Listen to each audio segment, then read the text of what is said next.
that make the same trip on the same ship. So we must push one common intention. It's for a better life in the region. For we women and we children. That must be the ambition of the Caribbean and the Caribbean and the Caribbean. And welcome to today's edition of Politics 101, the voice of the Black Stallion. In the background, the Caribbean Man. Big song, 1979. Black Stallion won with that song. It's still the anthem of Caribbean integration. Still the anthem of Caribbean integration. Welcome to you wherever you're joining us from, whether you're joining us from Guyana, inside of Guyana, wherever you're joining us from, welcome to Politics 101. If you're joining us from the Caribbean, North America, Europe, wherever you're joining us from, welcome to Politics 101. It's good to be a Guyanese, it's good to be West Indian. What Nettleford would say, we are all we have, and we have to rally. And if you are a teacher, welcome to Politics 101. Welcome to Politics 101. And if you're not a teacher, we are all connected to teachers because we all were taught by teachers. Our children, our nieces and nephews, grandchildren, they all have to be taught by teachers. And the teachers are on the move now. They're on the move. They are on strike. And it's picking up steam. And nobody wants to strike. Nobody wants to close down our schools. That is why you don't have a strike every day.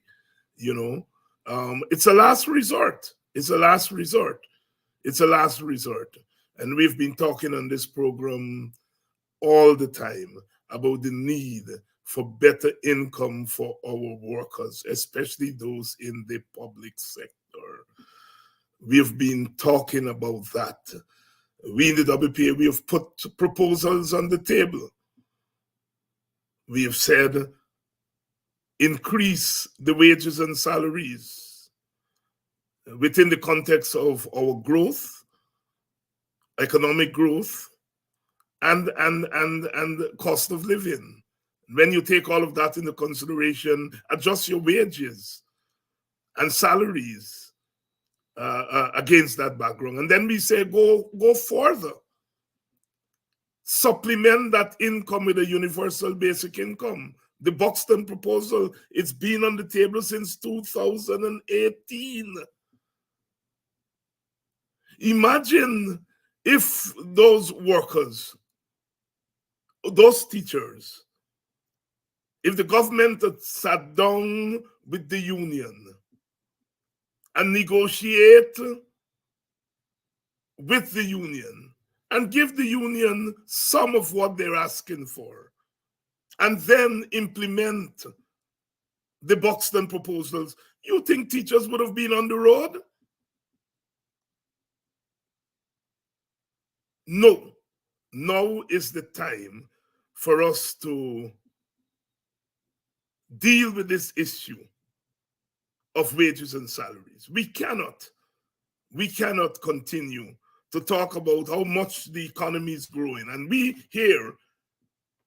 on Politics 101, Buxton, Guyana Morning Time, the WPA, we are not denying, we have accepted that our GDP is growing, and it is growing, and it means something. It's real. It's not fake. It's real. But there are consequences. There are consequences for that. You can't want to say that the GDP is growing and economic growth is skyrocketing, and then you're paying your workers starvation wage. It's a contradiction. Professor Clive Thomas is here with us tonight.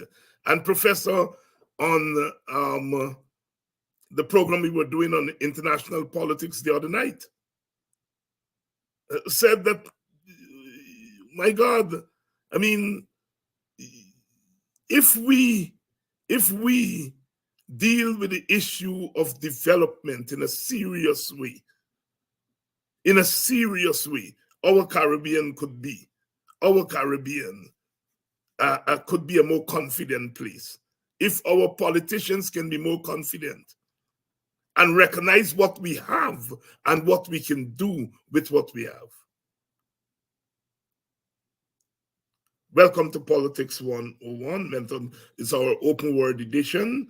The strike is on, and that's what we are going to be dealing with. It's simple.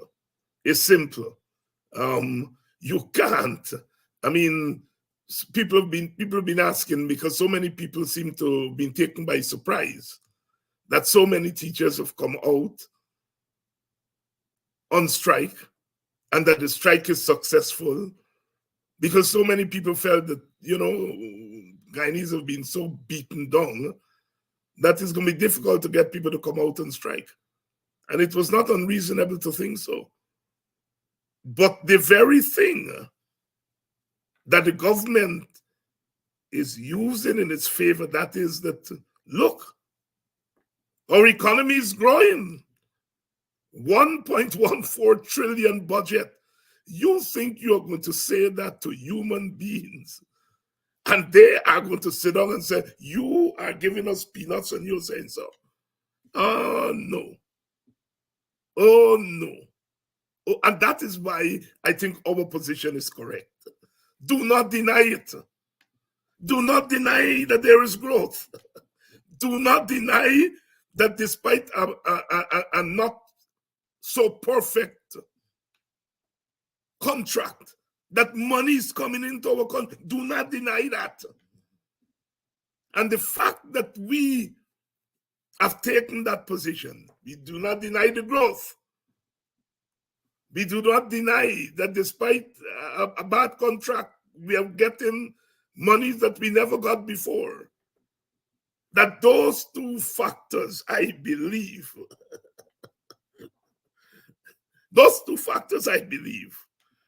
play an important role in driving our workers. And if you notice, it's not just the African Guyanese teachers. Indian Guyanese teachers are out there too. Again, multiracialism is not about emotions. It's about your policies. And in this case, the government policies are driving its own supporters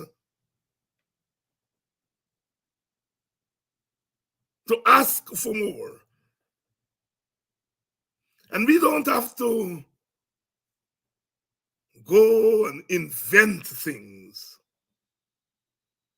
We are human beings. We are human beings. And we are a community with a history. And people are part of that history even when they are not immediately conscious of that history. Welcome to Politics 101. Professor Clive Thomas is here. Let me bring him in. Professor Thomas, good evening. Good evening, David. We have not denied, and I think you are very, very, very strong on that. Very strong, yeah. Very strong on that.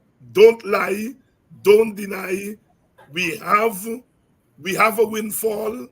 The GDP is growing, and that should not be downplayed.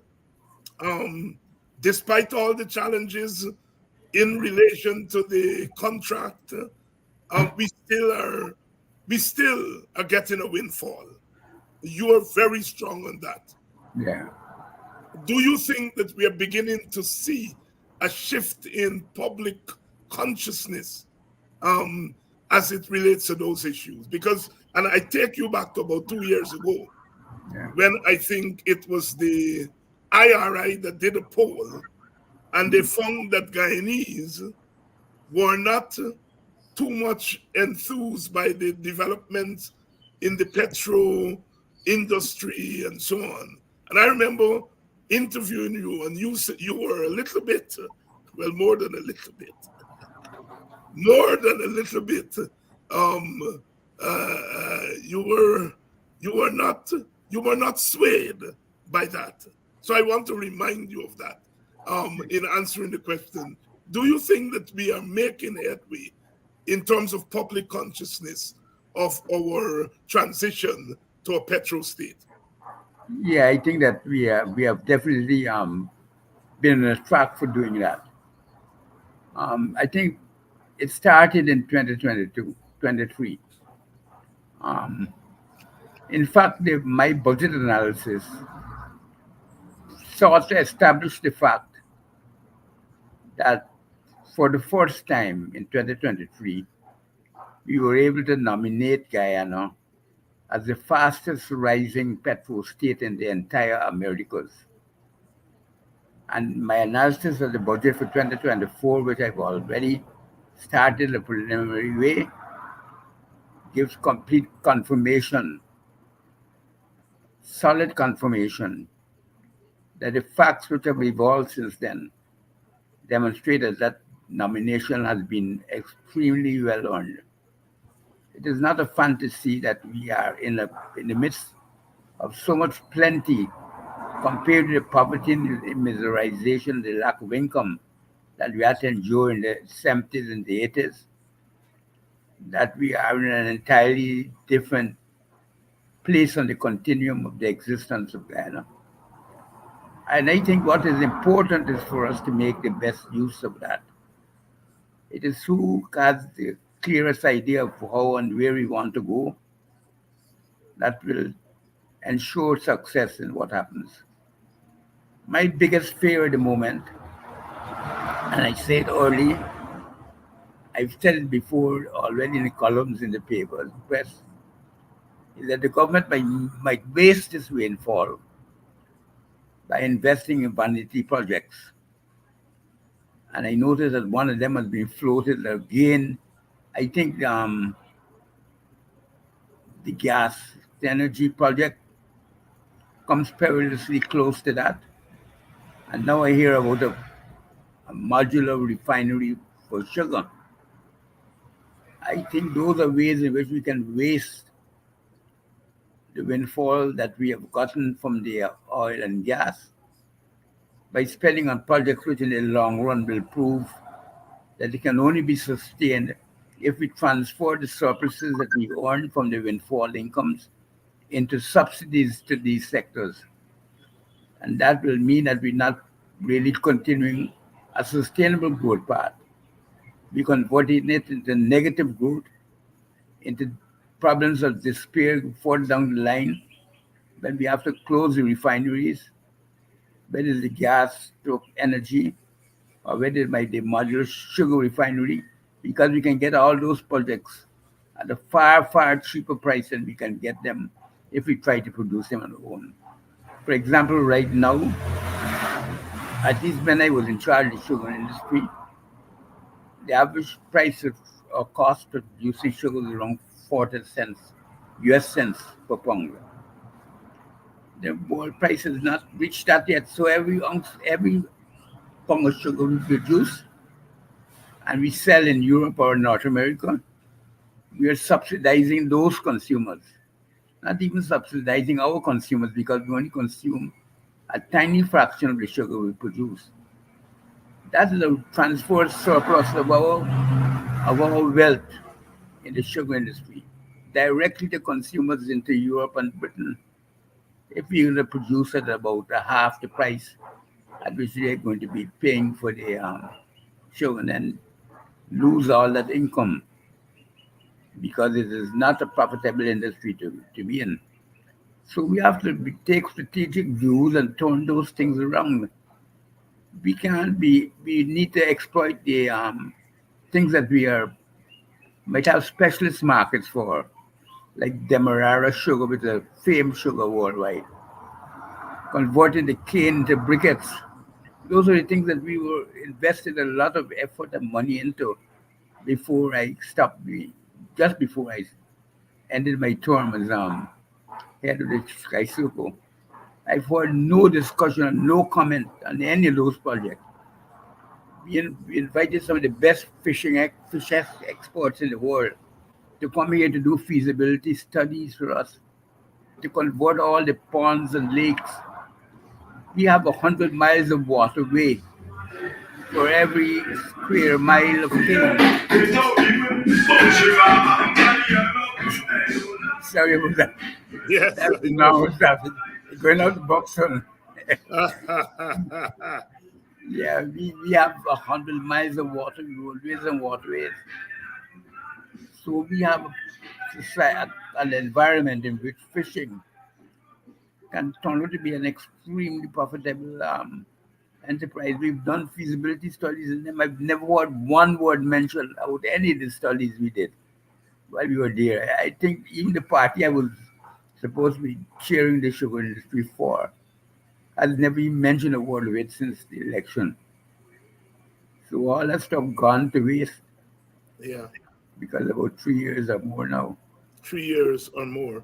And you mentioned the refinery that they've signed an MOU, I think.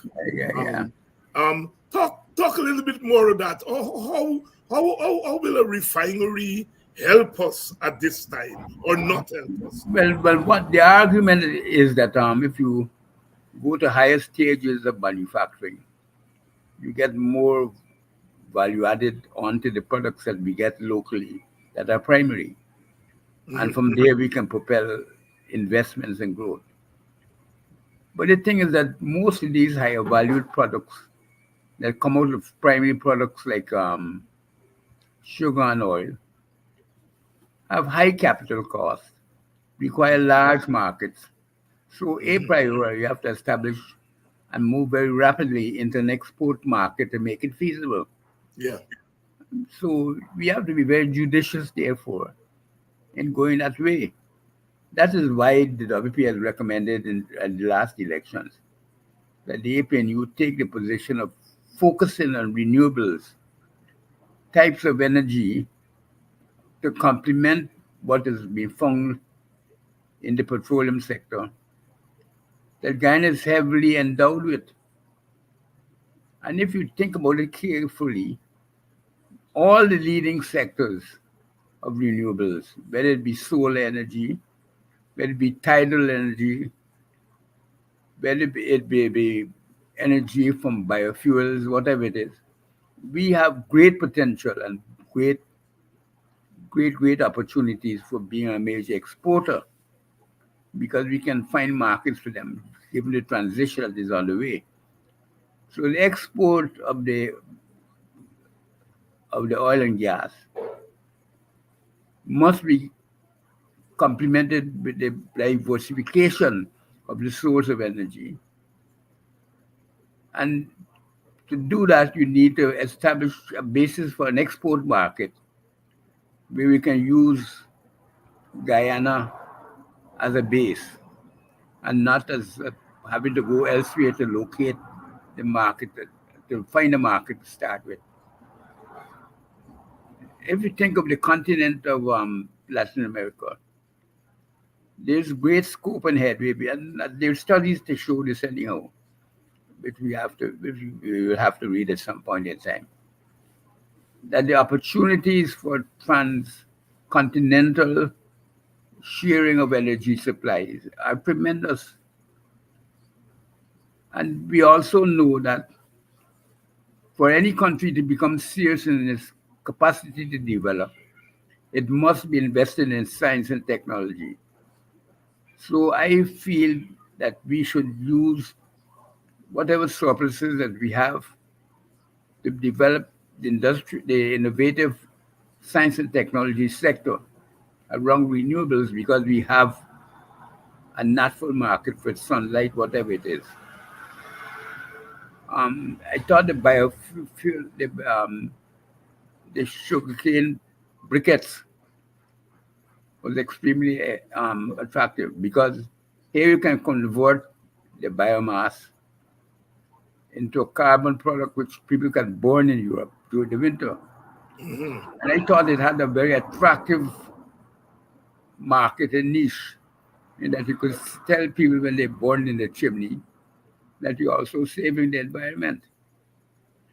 And I think if you convert them into practical briquettes that they could keep and not mess up the place like the regular charcoal, it would be a tremendous opportunity for making sales.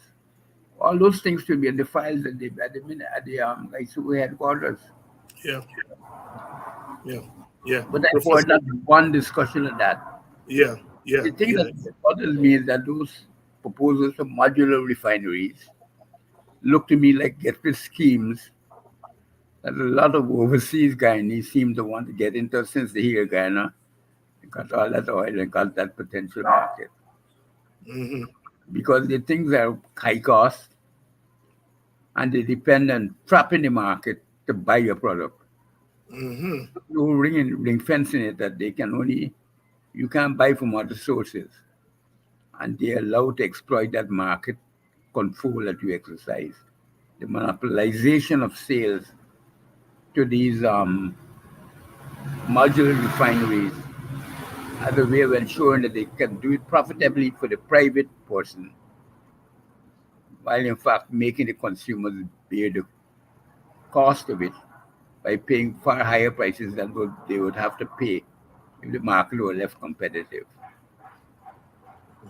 So Professor these are Clive, the challenges that we have to face. yes, Professor Clive Thomas here. We are talking about this refinery that the government is now heading in the direction of. Again, we ask, how is this going to benefit the country in the long run? How is this going to benefit the people of the country in the long run? Professor Thomas, let's turn our attention to the strike, the teacher strike. Yeah, 1999, that's what, almost 25 years ago. yeah, yeah. You were part of the Armstrong arbitration, Tribunal. yes, committee. And one can trace this strike all the way back to that strike in 1999 and the arbitration that was set up and the awards of the arbitration. Refresh our memory. What were the issues before that arbitration committee in 1999? Well, the central issue is the same that exists now: Uh-huh. pay and working conditions. There you Conditions of the contract, like access to services and entitlements outside of normal pay. I think that those continue because the government really is engaged in employing the poor. So I call them the employed poor. They go. Hmm. are they're employed, but they're poor. The Buxton proposal was supposed to supplement their salaries and ensure that the households were earning, as you know, at least $1 million more annually, or 5,000 US annually, to supplement what they were getting from the government as pay. And every household get it so that no household could claim that they were poor, but they would pay the taxes that were due on it, depending on the size of income they were earning within the state sector. So somebody like a permanent secretary might have paid back, I don't know, at the top of the rate might be 60, 70, 80, probably 80% of it in taxes. By the bottom, lower levels where the people are now moving into the tax range, they would pay probably minimal amounts, if any, but certainly not more than about 10% of it in tax. So that's the way in which we would try to ensure that it maintains its progressive character in the sense that those who could afford to pay more would pay more taxes. And that's how we thought we would ensure that we don't have any employed poor. The government won't be a catchment area for a whole set of suffering poor people hanging on to them for jobs. Because the system of welfare should be doing that. Yeah. And if you can make them productive, you don't want them to come to work saying, I feel sick today because the nutrition is not good. But all the excuses, not the excuses, the problems that occur in poverty, in families that are deprived. Making sure you can get your kids to school because you can get somebody to look after them while they are at school. You can afford it. Things like that would be taken care of. But instead, the government preferred to keep these employed poor and treat them as they were kept, as just hangers on. And they developed very competitive relationships with the union that was in charge of these work. But these workers joined and supported. So the relationship was never one of a professional body representing the workers and the government. It was the government looking down on these hangers on, as they probably thought of them, that they were paying and therefore entitled to get get whatever obedience that they wanted out of them. Yeah. And that was not a good environment for industrial relations. And that is why we see that they could even have the temerity to suggest that they would stop taking out the Jews at the first sign of a protest. I mean, you've got to be a certain type of low mind to think about doing something like that. Something like that. Yeah. Yeah. Yeah. And Yeah. that obviously exists in their relationship and the way in which they see the workers. Because, your own conscience will tell you, you can't really tell them, but I going to disabuse your, or remove your capacity to be a member of a union by refusing to take out the Jews and pay it over to the union because we have a dispute. I mean, it's so unprofessional. Yeah. Yeah. It's so low class. They don't expect the government to do A that. government to do that, a kind of mean-spiritedness. Yeah. I call it low class. Low class, yes, yes. Professor, the vice president has given an economic explanation as to why they can't pay the teachers more. He says the volatile oil prices means that they can't pay the teachers. You are an economist, please. Please. And I notice you're laughing. And I laugh and I heard it when Compare the oil prices annually since we start producing 2021, 22, 23, and now 24. Every year it has gone up. Every year, not only the quantity of oil, but the price of oil. In fact, it hasn't risen as much as I thought it would have risen. In fact, I think between 20 and 21, or 21 and 22, the price grew by about 50%. There's significant upward pressure on the prices. But this has not been sustained largely because the American president has been making strenuous efforts to keep the price of oil down. America, although it's supposed to be leading this anti-carbon emission type of energy around the world, is now the world's largest producer of oil, the largest ever in history. Yeah.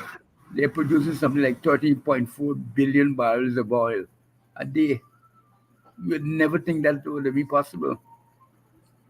And that is what is keeping America out of becoming a place where inflation is almost running away.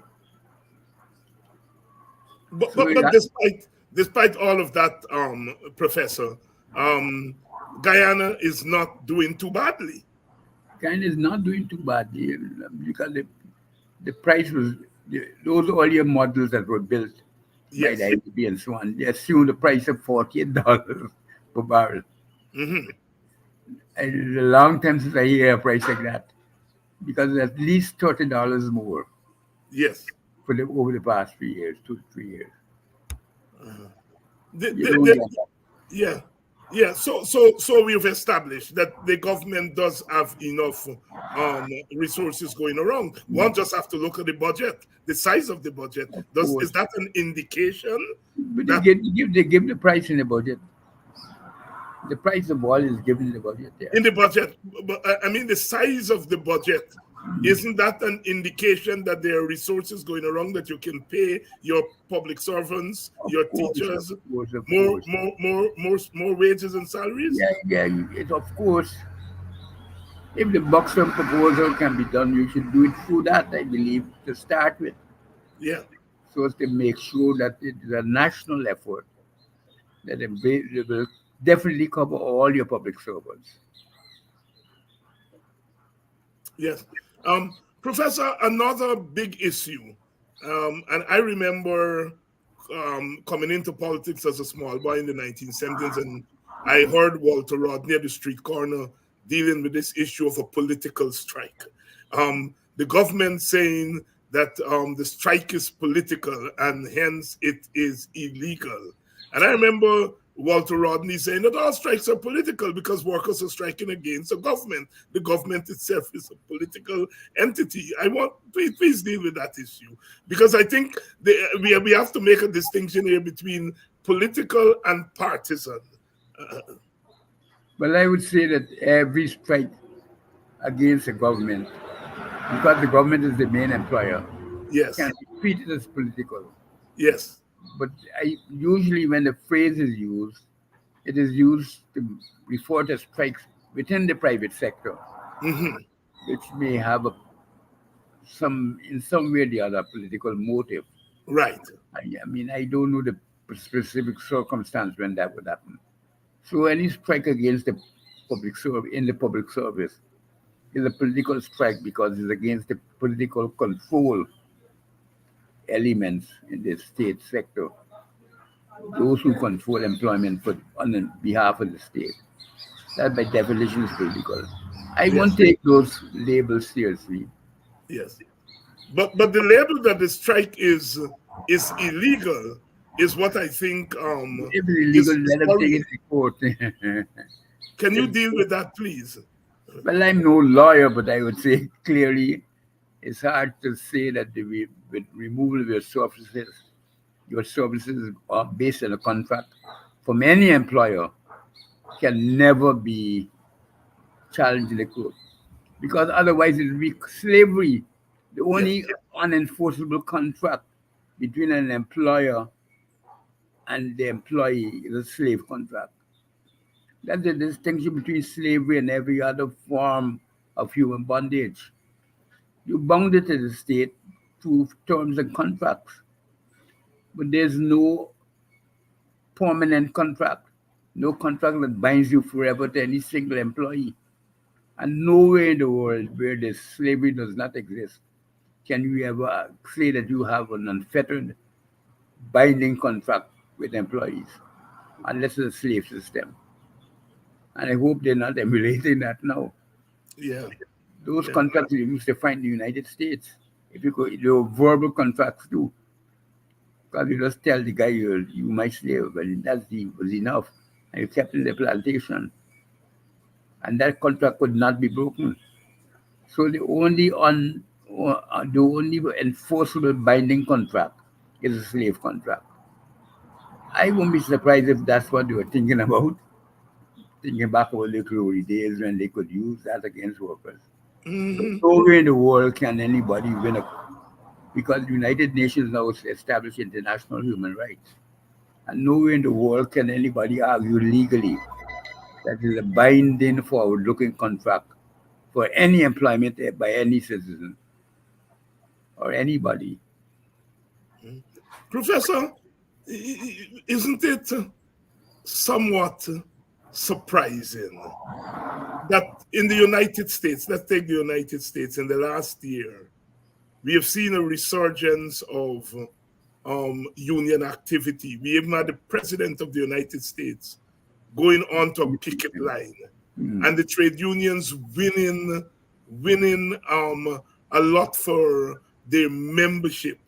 And the general public, when polled, saw trade union in a different light. They feel that trade unions are important, and that's the leading capitalist country in the world. And in Guyana, we have seen this union busting. You made reference to the refusal to deduct union dues, but they're also telling the workers that if you go on strike, we are going to withhold your wages and salaries. Isn't that coming from a Guyana? I mean, you were at third world. Party that used to call itself socialist. Socialist. Yeah, the standards have fallen low. The standards have fallen low. Professor, since 2020, we have seen the government really, in a sense, doing as it pleases. It has used the one-seat majority in Parliament, in the National Assembly, to practically do what it feels like doing. It has been vicious against any form of dissent, to the point where people had begun to doubt that workers, citizens would even think about coming out on strike or any form of public protest. Given what we have seen since the strike began, there seem to have been quite a very good turnout as far as the teachers' response to the strike activity. I want you to deal with that. Apart, the feeling that workers have been so beaten down that they wouldn't take action, they wouldn't answer the call of their union. And the fact that workers, teachers, not just teachers who belong to the political constituency of the opposition, but also Indo-Guyanese teachers, Amerindian teachers answering this call. Help us make sense of what I've laid out there. I think the problem is really one that is counterintuitive. Some people believe that the more and more privation, the more and more you impoverish people, the more and more they're likely to revolt. But in actual fact, the historical experience suggests that on average, in times when the opportunities seem to be growing, opportunities for change, and that is why I was telling people to focus on the prospects of change that this all in fall is bringing. When they see opportunities for change to become effective, that's when they move.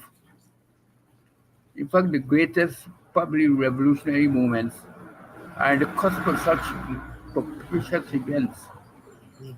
When the change in the real material circumstances of people are really possible, it's there not because they like to go further and deep into the gutter, but partly because we can get out of the entire situation. So that's the paradox the government has to deal with. And it boasts on the one hand of an oil windfall that fortuitously and thankfully has happened to Guyana.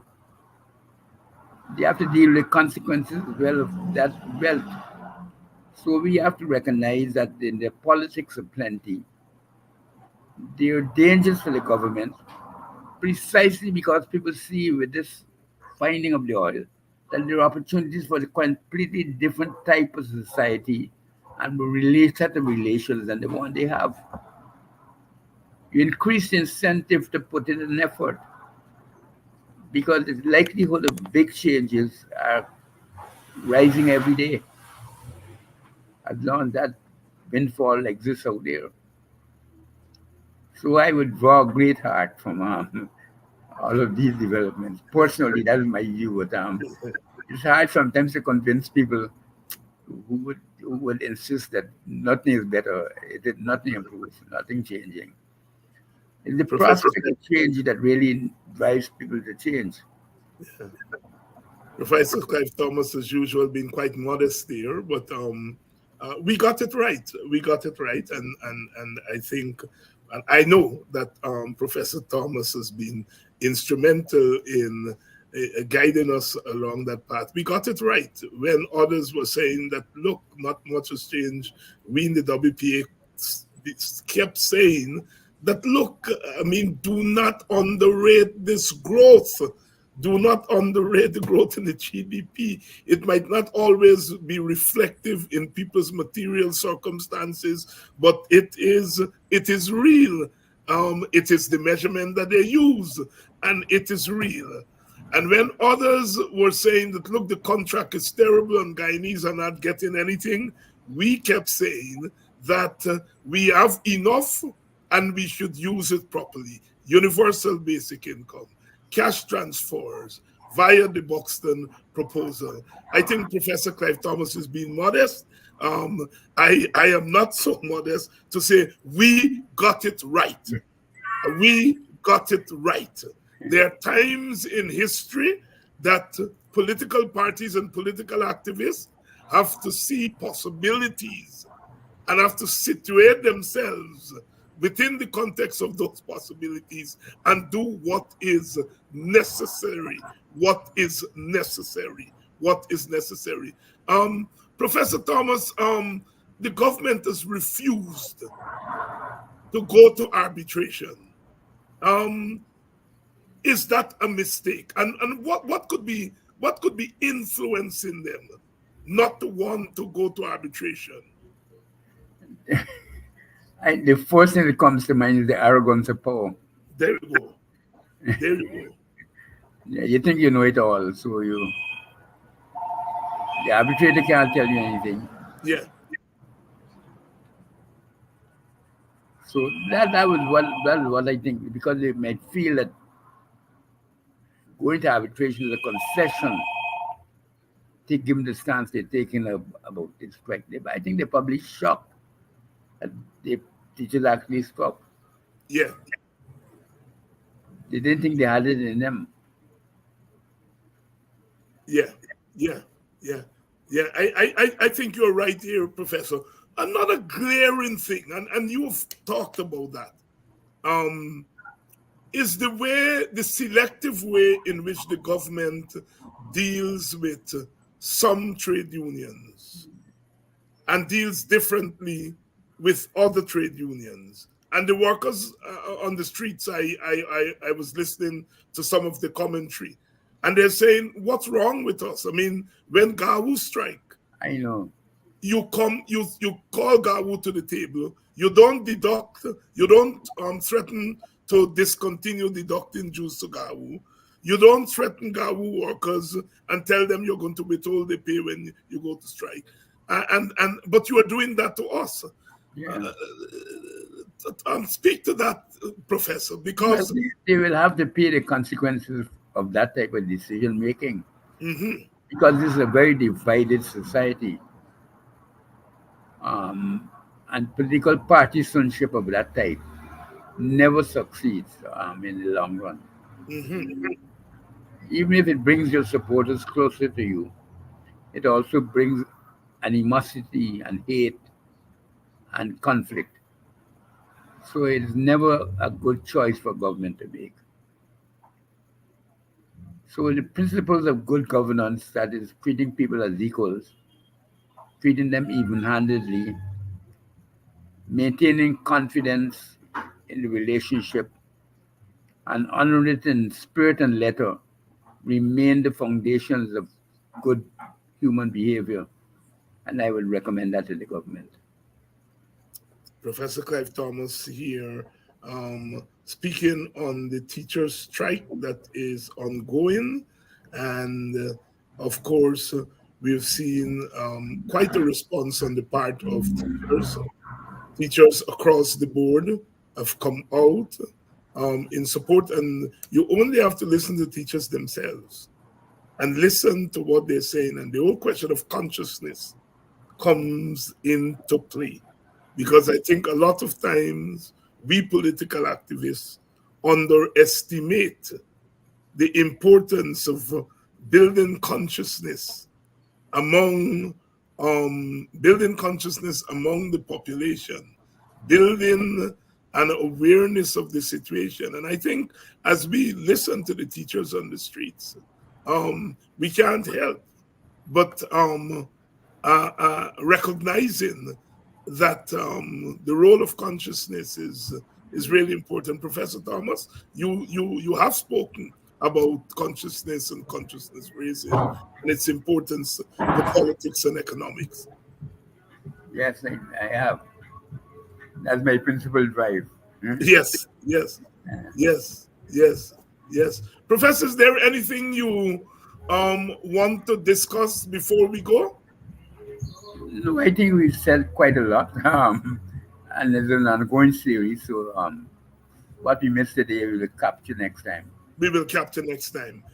Professor Clive Thomas writes a column in the Stabrook News, Guyana and the Wider World. You can read his column there every Sunday, Guyana and the Wider World. and he discusses these issues from a political economy lens. Professor, thank you very much for coming. Okay, thanks, David. Professor Clive Thomas there talking about the strike, talking about this proposed refinery. We're going to continue to cover the strike. We're going to continue to encourage the workers to stick to their guns, their proverbial guns, because in struggle, that's the only way you get power to concede something. The workers' case is a just case. Thank you all again for staying with us. And we are going to be back on Monday. We're going to be back on Monday. So please, and as we say, love is the watchword here on Politics 101. One race from the same place that make the same trip on the same ship. So we must push one common intention. It's for a better life in the region for we woman and we children.